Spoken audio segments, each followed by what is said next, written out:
All right, guys. So welcome to today's presentation, everybody. For those who can attend live or those who are watching after, thank you for tuning in. So, of course, my name's Amanda. We're going to be starting off week 2 now of our Blue Zones Challenge. We have Francesca Emma with us today as well. We're very lucky. So Francesca is also a licensed mental health counselor. So she specializes more with, of course, disordered eating, stress management, and of course, helping individuals to manage their day-to-day lives in these topics that we're discussing today. So Blue Zones has, of course, the Eat Wisely week, which was last week. This week is all about connections. So think of stress management, managing our mental health. Next week, we're going to tune more into moving naturally.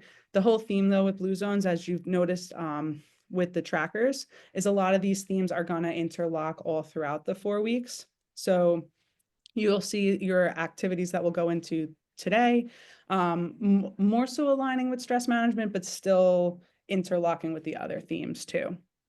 So let's see if it lets me resume. There we go. So just some housekeeping before we start. We're gonna go to Monday at 6 next week for our following presentation for the Move Wisely week. And then we'll have 2 more presentations after at that time. The last presentation. Sorry, I don't want to cut you off, but Yeah. I can't see the PowerPoint. Can anyone else? Oh, I can. you Oh, can. Here, wait, okay. this happens sometimes. So let me just stop share and then let me just go back in. I've noticed this with sharing with Canva. Share desktop. And then Oh, now I can see it. you can. Well, I Perfect. can see what you're doing. Yeah. Okay, sorry. No, you're fine. You're fine. Let me just press, my computer has a little lag. Oh, there we go. And then present. There we go. Full screen. There we go. Okay. So then okay. So Monday at 6 is our next presentation. Recordings, I'm going to try to have out to you guys as soon as possible. It's really a matter of how fast Zoom takes the process. I'll put it into YouTube and send a recap email ASAP. And then you will also see the link to this presentation in the form of a YouTube video each week in your modules and in the group chat too. Recipes are still going to come out every Friday, just a gentle reminder so that it gives you some time during the weekend to prepare. But the official start of each week is on Monday. So now we've officially been a few days into week 2. This is, of course, your buy-in or your introduction points. I just want to make sure, gentle reminder, if you have not done so already, please make sure to complete, especially the vitality test, the happiness test, and the purpose check-in, because you're going to want to visit those at the end of the challenge just to see how those data points are being updated, how you're feeling, how your mind, body, and soul might be changing or growing. And then we can continue to check in at different points throughout the year with these. And Francesca is going to talk a bit about these today too. So we want to make sure everyone has good understanding. Of course, the other bullets are important. Make sure you're checking those off. And then, posting in your 4 avoid and your 4 go-to foods, but with that, balanced mindset, not the black and white way of thinking, just a gentle reminder, insight, and in mind in your kitchen. This I wanted to do a little updating. I had a really great conversation with a patient of ours, and these are your daily points, again, as just a gentle reminder for the foods that we want to be checking off each week for Blue Zones. Blue Zones is very plant-based oriented in their marketing and through National Geographic. However, the way that we're taking this on is to incorporate seafood and good quality meats into our diet.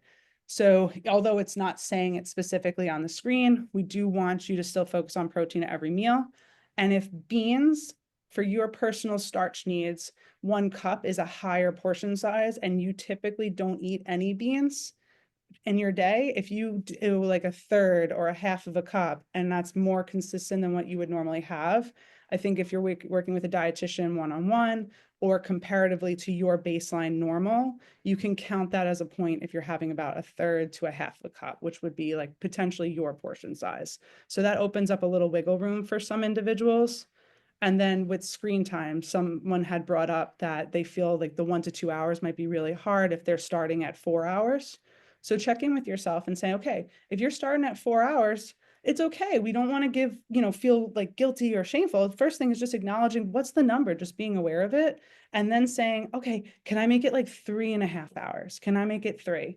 And I think if you're pushing yourself to be your best version of yourself and you cut it down, say 30 minutes, give yourself that point, give yourself that little incentive, right? So let's make the challenge work for us. If you have any questions about the point system in that regard and how we can make it best work for your individual needs, also like some good things to air out to the group because it might help everybody, just let me know. I'm going to be popping into the logs though soon, just a little woo woo is I'm going to be sneaking in there. So if you're not logging in there, I'm not going to tell you when I'm going to check it, but I'm going to check it. So make sure you're logging it or else you're going to get an email. And then these are your 4 main tasks to focus on this week, right? 3 Blue Zones meals from the recipes we sent, limit additional recreational screen time to no more than 1 hour, or just try to cut it back a half hour from what your baseline is. Join a new social group. We'll touch more on that.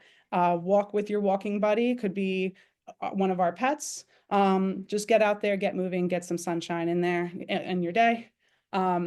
These are the other optional goals for the week. Please, if you don't want to be an organ donor, you do not have to be an organ donor. That's a funny one. I kept it on there. It is traditional Blue Zones, but no pressure, everybody. Okay, your license, that's cool. No pressure. But just try to abide by these guys, and we're going to touch on them throughout the presentation, and if not even the following weeks. So without further ado, this week is, of course, connection of our 4 main points. You can see the power 9 here. And I want to introduce, of course, Francesca Emma, who we are so blessed to have today. And you guys are going to have an awesome time learning from today. Hey guys, good afternoon. Thanks for spending lunch or dinner or whenever you're listening to this with us. I am so excited to share some of this. I am a licensed mental health counselor. I work in the community, building awareness and trying to provide education outside of just doing therapy, which I also do. And the Blue Zone mentality is something that I can really hold and understand myself given my own background. So I'm first generation. My grandfather lived till he was 96, and he lived in Italy with this diet before it, or with this mentality before I even recognized it as a thing. So when I'm learning about it, I'm like, okay, this is just really how grandpa lived. And so it really is a wonderful example of how it can really actually benefit us. When my husband first went back to Italy with me, he was like, why don't we all live like this? And every time I go and return, I'm like, what are we doing wrong? So, and I love what you said, Amanda, about it doesn't have to be black and white. It's really gray. Like, can you take what we're going to teach you today and what we're learning about and kind of just implement it in small components within your life? You'll see big improvements over time. So it's better to be consistent with those small changes than be all or nothing, one day doing all these things and then the next day doing none. So just a peace of mind to put out there. The foundation of long-term health and happiness, what makes a life well lived? In the Blue Zones, regions where people live significantly longer and healthier lives, there are these core elements that consistently show up beyond just diet and movement. I'm going to give you an arrow like that. Go ahead. So their mindset, purpose, and connection. Our mindset is our outlook, our ability to manage stress, and our mental resilience. And that's going to shape how we age and our wellness. So a lot of that, a way to make it an easy understanding is the cup half empty or is the cup half full? Right? The way that we look at certain scenarios and how we approach them is our mindset. And that is directly affected to how well we are balanced and stressed within our day-to-day life, which therefore goes into our aging. Our purpose, which is our sense of why do I wake up in the morning, right? Without a purpose, there really is a significant increase in depression or anxiety within our lives.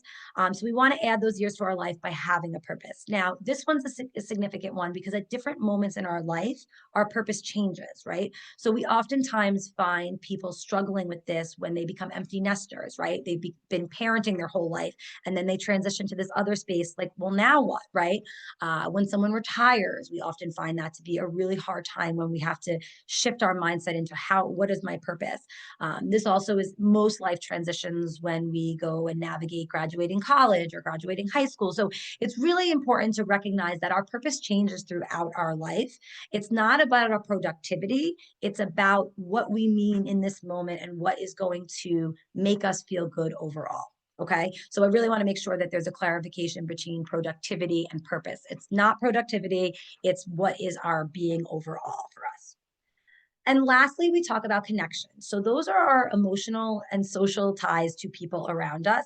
It's also our community. So it doesn't necessarily, it's not only our one-to-one connection. So, someone can say, well, I lack connection because I don't have a significant other.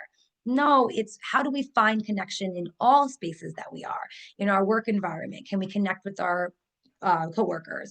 If you're a student, in our peers, are we connected with our peers? And what we're going to go on to talk about in a little bit is finding the connections with these social spaces within our community. So right here, the people who are doing this challenge with you, this is an opportunity for connection. It's an opportunity to be with like-minded people and to be able to increase our lives in that way. So making sure and understanding that connection, those strong social ties, they're protective factors for our physical and our emotional health. And these three pillars, they're really at the heart of the thriving longevity. And they're really, like, I think this is a great line, they're accessible to all of us. It's nothing that we don't have access to because of finances, because of time, because of, the million excuses that we can put up for ourselves. We have control over our mindset, our purpose, and our connection.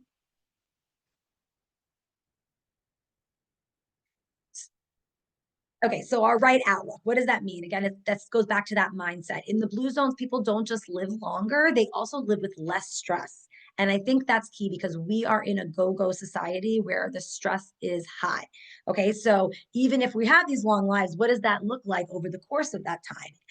We talk about our nervous system being regulated and our mental flexibility. So we know that even in the blue zones, there's stress, right? Stress is unavoidable. But do we have the ability to regulate our nervous system and the coping skills, the rituals within our day-to-day life that are going to make it easy for us to manage those things? Okay. So in the blue zones, we see really popular daily naps. My grandfather literally ate lunch, went for a walk, and took a nap every day.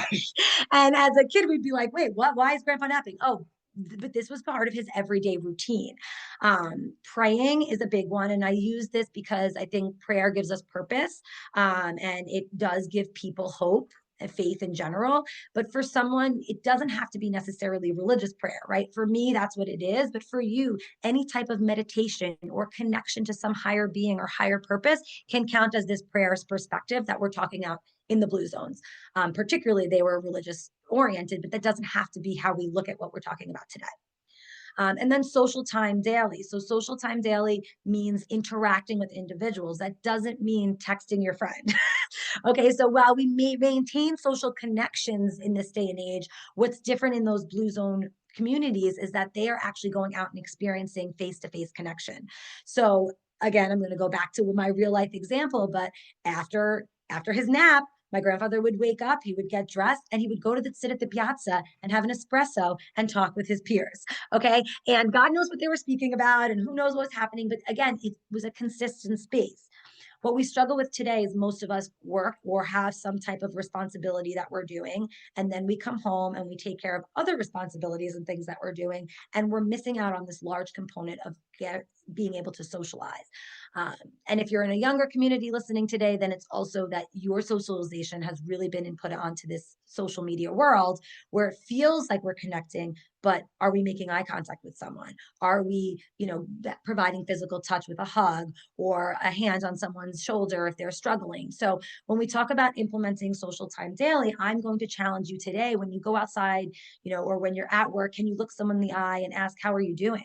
And really wait for that response. So wanting to do these types of things are going to be simple ways that we can put ourselves into the right outlook. Outside of that, in terms of nervous system regulation, it's slow down, right? So we are always going at a super speed. And the challenge this week for you will be to slow down and do things like deep breathing or, journaling, walking, reconnecting, showering. There are so many different ways to slow down our nervous system, starting with what we can control. Okay, so all of the stress that's happening outside of us, how are we managing that stress? It starts within ourselves, right? So we talk about fight or flight mode, which I know we're going to talk about in a minute, but it's again trying to avoid being in that space. And then how do we implement that? Well, we implement that with the basics. Are we drinking enough water? Are we following these blue zone criteria that is part of this challenge in our day and day? So when you leave here today, I want to ask, how do you manage your stress day to day? And then how often do you slow down? And then challenge yourself to slow down a little bit more and find some more ways to cope with day-to-day stress within ourselves. Okay. And they don't have to be the naps, the praying, or the social daily. These are just great examples and part of what the Blue Zone models for us. And while you're in this challenge, it would be great to utilize that. So downshifting it's very similar. It's that fight or flight response, and that is typically going to undermine our long-term vitality.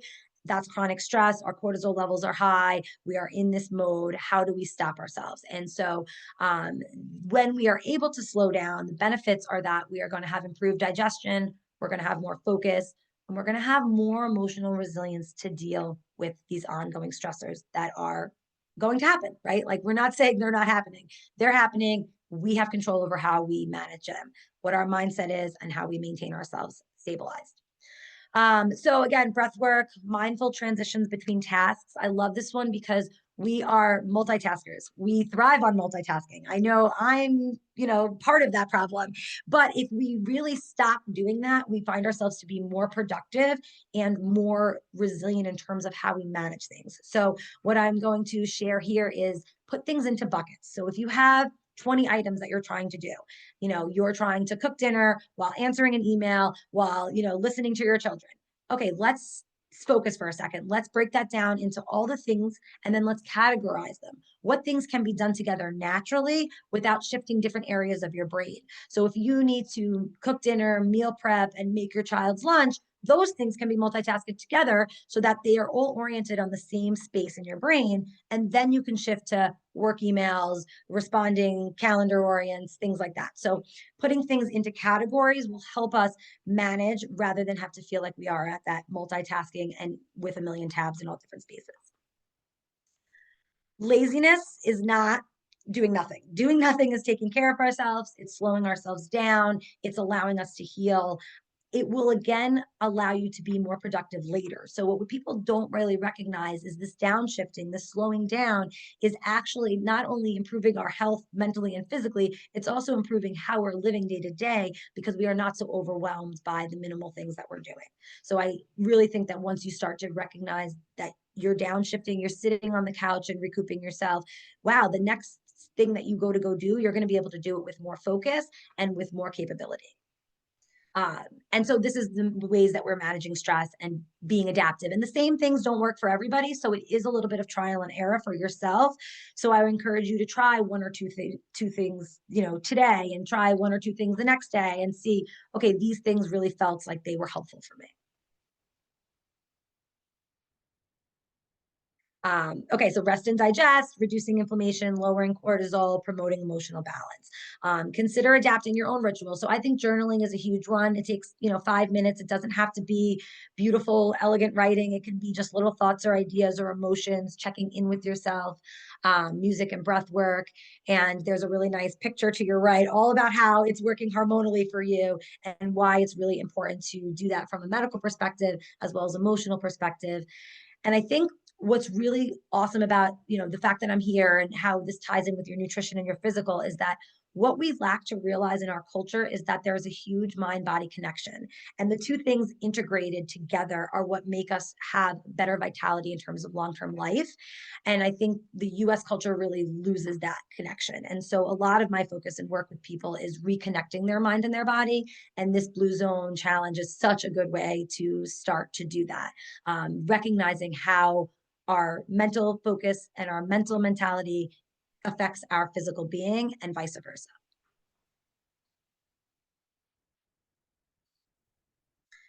Right tribe and social connections. So we know that one of the most powerful predictors of long-term health is also who's around you, not only what you're eating. And the people in blue zones are really prevalent with understanding this and surrounding themselves with others who support these healthy behaviors. So they have made, what we see historically is they've made close-knit social circles, and those social circles will encourage movement, purpose, laughter, and there's not that need to try so hard. So I think that's a huge difference than what we experience here. And we can shift out of that, right? We know that having those right connections are going to lower your risks of depression, anxiety, and even heart disease. What you see back in those blue zones is that they have a lot of multi-generational households, or villages where people are just helping one another, constantly working with each other. The elders are really honored and in that space. And their social engagement is routine, like it's constant, right? So, there's a little bit of lost nature in that here in our go-go society where, how often are we seeing our aunts and uncles? And even if we go back, I can remember growing up seeing my cousins so much more, because that's what we would do on the weekends, and it became a natural space. And I think that some of that has been lost and can come back, but engaging those connections with people who are in the right mindset as you. So I'll also note here, it doesn't only have to be family, right? If family isn't the place where you feel settled and emotionally regulated, it's okay to find a group of friends or people like-minded who you can connect with in this way. But it's finding connections that are purposeful and meaningful. And that's really at the core of when we're finding this.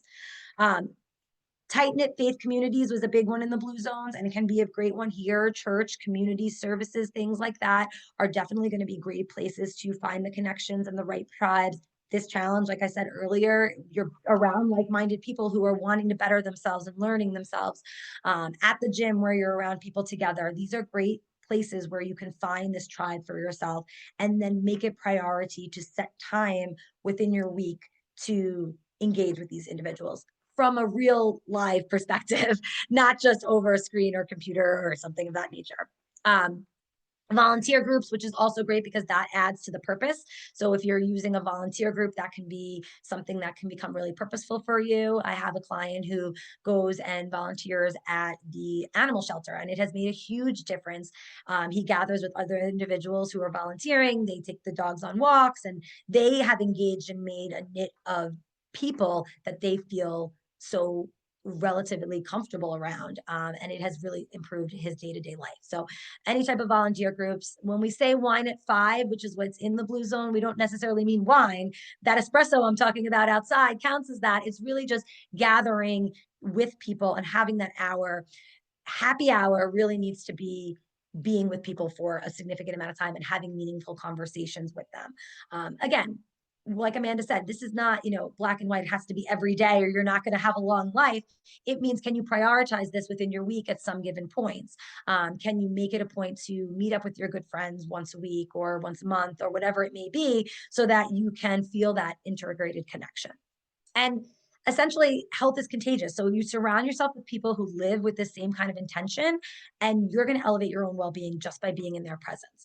The same goes the opposite way. If you are surrounding yourself with people who are draining your battery, if you leave a social situation and you feel like, oh, my head hurts, like, what was I thinking? Or you're overthinking about what you said and you're just feeling discomfort, evaluate that and take that as something, because that's going to negatively affect your mental and physical health just as much as positively being around people will be.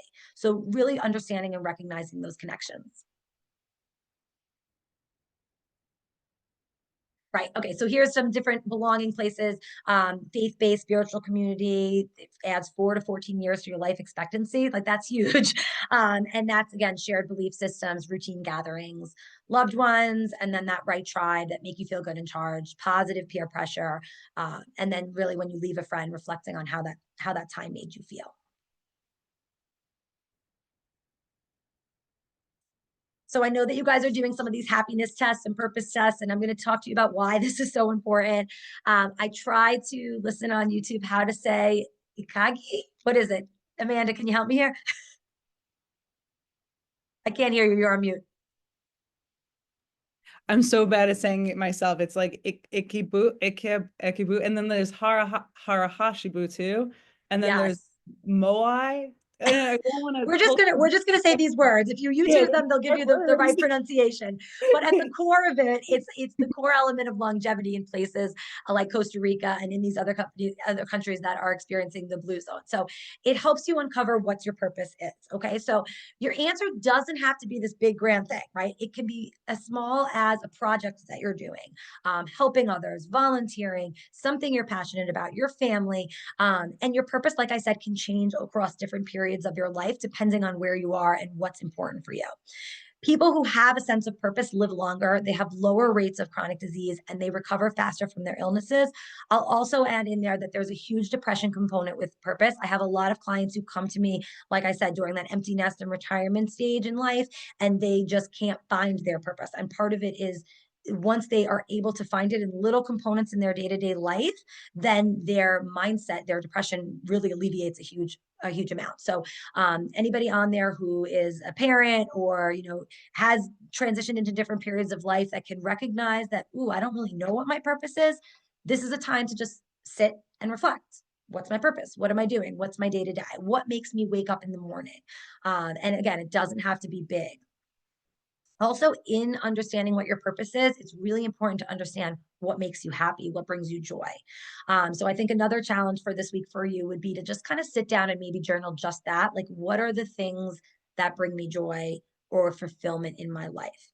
And it's rhetorical for now. I'm not going to ask anybody it, but I think it's a really important thing to test in the back of your mind and ask yourself when you're trying to recognize what your purpose is.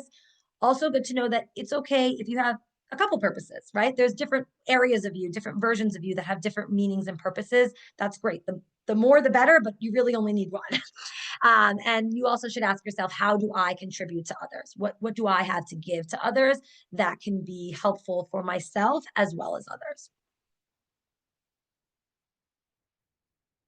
And the happiness test is great because it's really interesting that happiness is fleeting, right? We can be really happy today and not happy tomorrow, but underlying, are we overall content and happy? That's really what we want to look at with the happiness test. So it's not just the highs or the lows, it's really the sense of satisfaction and peace that you have from a day to day. So blue zone populations prioritize the simple pleasures: time in nature, shared meals, rituals, laughter. They invest in the experiences over the possessions, and the relationships over your individual successes. So it's less about you as an individual and more about you in your community and your environment. So again, more questions to ask yourself: what recently brought me joy? What recently made me calm? Am I connected? How do I feel when I'm with others? And a big one is, am I living in alignment with my values? So I think if we step back and ask that, a lot of times people's responses will be like, actually, no. So then it's okay, how do I get myself to get back to living in that space in alignment with those things that I really value? And again, it's not expected or thought to be happy at every moment and every time. Stress is normal, sadness is normal, feeling the realm of emotions is normal. It's that overall well-being and content and joy that you're feeling, beyond outside of the day-to-day things that are happening in your life. So you want to find your purpose, and that is that key factor in longevity and overall well-being. In Japan, it's a reason for being, finding joy, meaning in daily life. In Costa Rica, it's a life plan that gives you direction and fulfillment. So by identifying and living with purpose, we create a stronger mind connection. We reduce stress and we enhance our quality of life. And in the right-hand side, it's a great visual for how do you find that purpose for yourself. And it gives you like these 4 categories, which are really important. What do I love? What does the world need, right? So it's how do I help others? What can you be paid for in the event that you're looking for a vocation, right? Like you're looking to make a purpose that's also a living, and your strength and skills. And then when you put that together, that's where you can start to find your mission and your passion for these things. It's also important to note that your purpose doesn't have to be what you're getting paid for, but it's even extra special if you can do something that you find fulfilling, that you can be paid for. So if anybody's here, thinking about a career change, or recognizing that my day to day I spend so many hours at work but it doesn't fulfill me in any ways, can we either find an additional outlet for ourselves, or it's never too late to kind of shift what we're doing either. So I do know that's easier said than done, but I also encourage people to think about that. And when you're in this mindset of like your purpose, I think it's a really good time to evaluate like, what am I doing? Where am I spending the majority of my time at work or with these individuals at work? And is it providing me with purpose? And if not, it's a reflection on what can I change in this, right? Or what can I add? Or what can I change? You hit the nail so on the head. So it's like an onion. Like I can't even in my personal life. So before I came on here full time with Christina, this has always been such like a beautiful outlet for me that I worked here part time and I was working full time for another entity. It was just much more big healthcare, very, bureaucratic. And like coming on here, this just my personal, I was working around wonderful people, but there was just a lot more negativity in the office space, a lot more, how you would say, like red tape in what we're able to do and accomplish to really help people. And I was feeling like a little creatively flustered, but professionally flustered in trying to follow my purpose. And it was such an awkward time and it was uncomfortable and in searching for what is that purpose, right? And then having left that chapter and coming on here full time, it was like an onion unraveling that just the work environment, the purpose, the sense of satisfaction, everything you're saying, Francesca, like I feel like I felt that. That was spot on. And it's not And easy. it's amazing. It's amazing to recognize that you can do that in all different spaces in your life. And it's so nice that you were able to see when you shifted, your life and your wellness shifted with that too. So I think that sometimes people don't recognize the level of stress by being stuck. And it's okay to be stuck. We're all stuck at different purposes and different times in our lives. But we have the ability and capability to make some of those changes throughout. Huge, huge, huge. I had like the cortisol phase. My cortisol curve was like in burnout. And now I'm like a year later, like training for a triathlon. And it's like, oh, creating that space in life to have it. And just, I think you did such a wonderful job. And I really want to highlight what you said too about purpose is not our productivity. And like a lot of people always are trying to say like, oh, well, what was your time? Or how much money did you bring in? Or no, it's just, did I do good in the world? Do I feel like a sense of charge of happiness that I did this task, that I accomplished it, and am I living according to my morals and my values? So just thank you so much. I think this was such a wonderful presentation. I think people can really get a lot from this. Guys, if you have any questions, do not hesitate to reach out to us even about the challenge. Francesca also has a wonderful Instagram too I'd like to share. And also her website here is available to view as well. My screen is being so slow. Oh my gosh, I'm going to share that in a moment. But also, if you guys are really liking this and you want to continue to immerse yourself, I highlight it because we are what is on our feeds, even though we're trying to get off social media, follow like-minded people on social media. This is Francesca's Instagram here. And then of course, we have the Blue Zones, the Live to 100 Netflix special that if you want to watch like one episode each week, it's really invigorating. Like I watched it last week just over when I was like sending you guys your emails again. And it just, even if you've seen it before, it's just really invigorating. So just a very big special thanks to Francesca for coming in today. Thank you to you guys. Thanks for having me. Oh yeah, absolutely. And what a wonderful opportunity that you guys, I'm really like, I think it's so wonderful that you Functional Nutrition offers something like this, and also that you've taken the time out of your life to want to educate and better yourself and be here to learn about things like this. So kudos to everybody on. Thank you, Francesca. Thank you guys, and have a wonderful start to your summer and looking forward to next week. Bye-bye. That went so well. Thank you, Francesca. No problem. Thank you. Have a good one, guys. Bye, guys.